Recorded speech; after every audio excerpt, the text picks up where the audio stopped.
Tout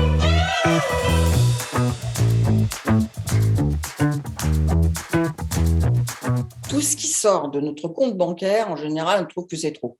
Bon, il faut savoir quand même que quand on paye de la retraite à la fin de notre carrière, quand on décide de s'arrêter, ça nous permet quand même d'avoir un revenu. Alors, est-ce qu'on paye cher? Non, puisque tout ce qu'on paye au cours de notre carrière, on les récupère actuellement en 11 ans de retraite. Le souci, c'est qu'on ne vit pas que 11 ans à la retraite.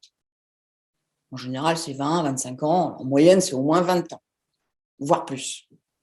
Donc, est-ce que ça veut dire qu'au bout de 11 ans, plus de retraite? Non, on continue parce qu'on a beaucoup de cotisants et encore peu de retraités. Voilà. Mais ceci étant dit, ça peut quand même pas durer encore beaucoup parce que sinon, on reporte tout sur les jeunes générations. Et moi, si on faisait ça en tant que jeune génération et que je continue à payer pas assez, quand viendrait le temps effectivement de savoir si on augmente les cotisations ou si on baisse les retraites, je dirais, bon, après tout, les anciens, ils m'ont pas fait de cadeau, je vais pas leur en faire. Bon, donc on va être obligé d'augmenter les cotisations. D'où l'assiette de CSG moindre, moins de CSG, un peu plus de retraite, pas d'augmentation des charges au global, mais plus de charges sur la retraite qui vous permettra d'avoir une retraite conséquente à la fin de votre carrière. Alors, vous allez me dire, bon, pourquoi pas baisser les retraites des anciens?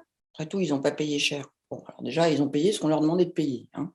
En râlant comme vous, mais ils ont payé quand même. Et d'autre part, quand on baisse la retraite des gens actuellement, là, on baisse aussi la retraite des futurs. Donc en fait, ça impactera aussi les jeunes générations. Donc là, on va devoir effectivement augmenter les cotisations pour pouvoir payer les futures retraites, les vôtres. Alors après, c'est vrai que quand on regarde la moyenne des retraites de la Carpinco, on arrive à 1 000 € par mois, on se dit c'est pas grand-chose. Oui, mais la retraite moyenne, c'est toutes les retraites.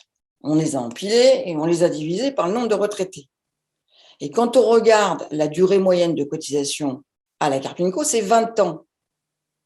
Or, aujourd'hui, on nous en demande 43.